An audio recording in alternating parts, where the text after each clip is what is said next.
こんにちは。とある料理屋料理長のピエールです。今日はサクラマスをさばきたいと思います。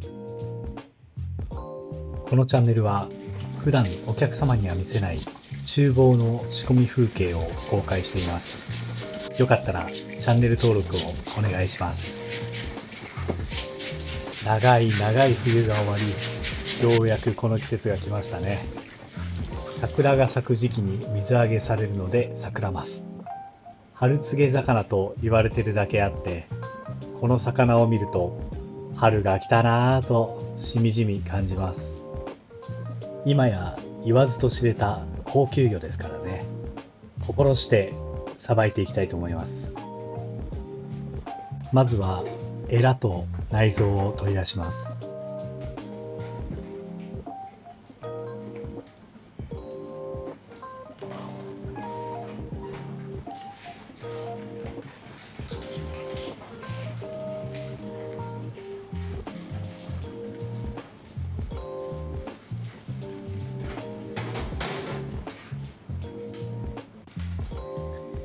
時期によってはですね、この内臓に筋子がついてまして、これがまあ美味しいんです。醤油漬けにしてご飯の上に乗せて食べたら最高に美味しいですね。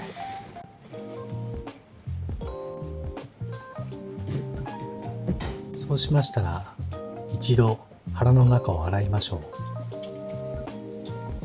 骨に沿って血合いがありますので、スプーンなどを使ってかき出すようにすると良いでしょう。サクラマスは身が非常に柔らかいので、洗う時も丁寧に扱ってください。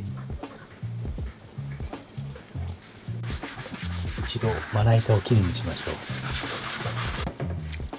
魚の下処理は汚いイメージがありますので、こまめに洗って清潔感を保つことはとても重要なことだと思っております。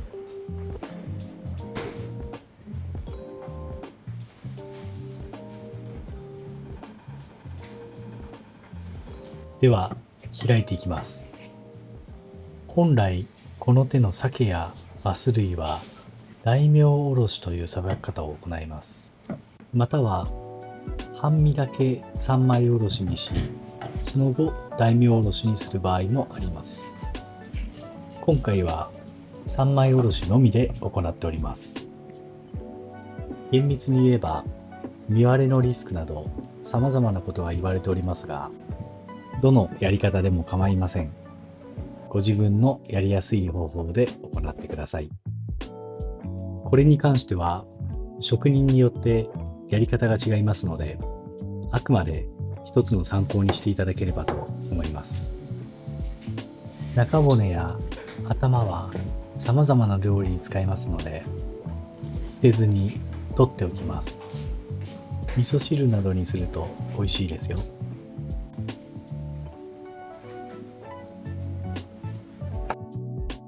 この腹骨も大変貴重です。唐揚げにしてもいいですし、焼いたり煮たりしてほぐしてもいいですね。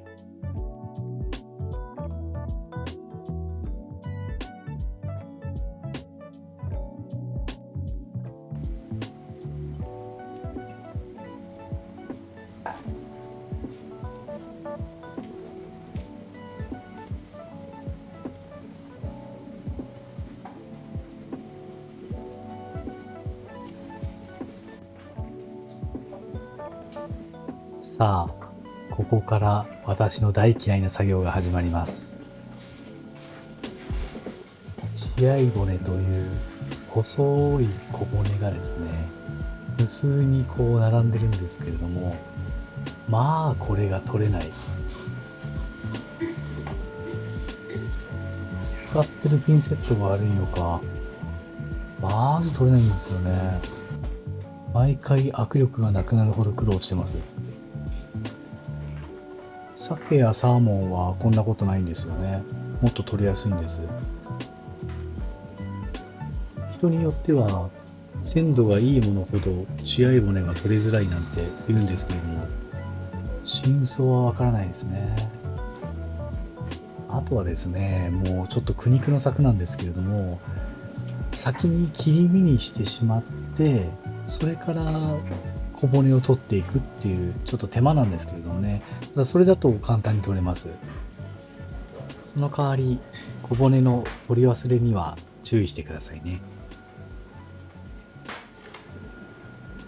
まあそんなこと言ってる間に作業は終わったようです。ほっとしました。さあでは最後の作業です。切り身にしていきましょ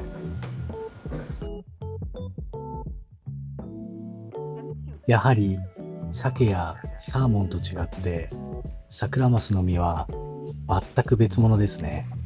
程よく脂が乗っていて美味しそうです。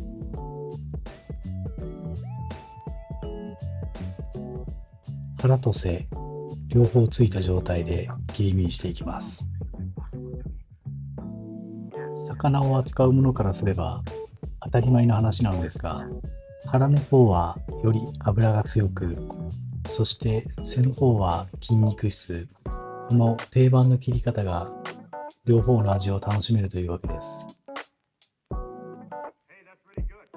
切り口をきれいに、そして厚みを揃えるのもプロの仕事です。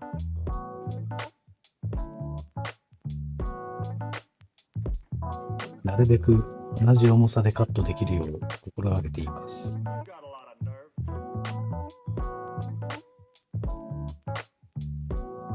本来ヤマメという川魚になるはずだった魚たちが川から海へ出て、そしてその厳しい環境の中で育ち、サクラマスというたくましい魚になって戻ってきました。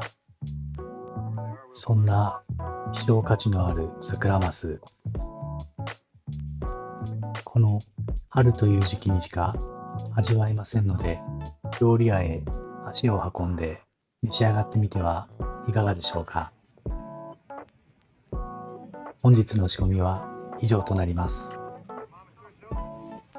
ご意見や料理のリクエストなどありましたらコメントいただけると嬉しいです。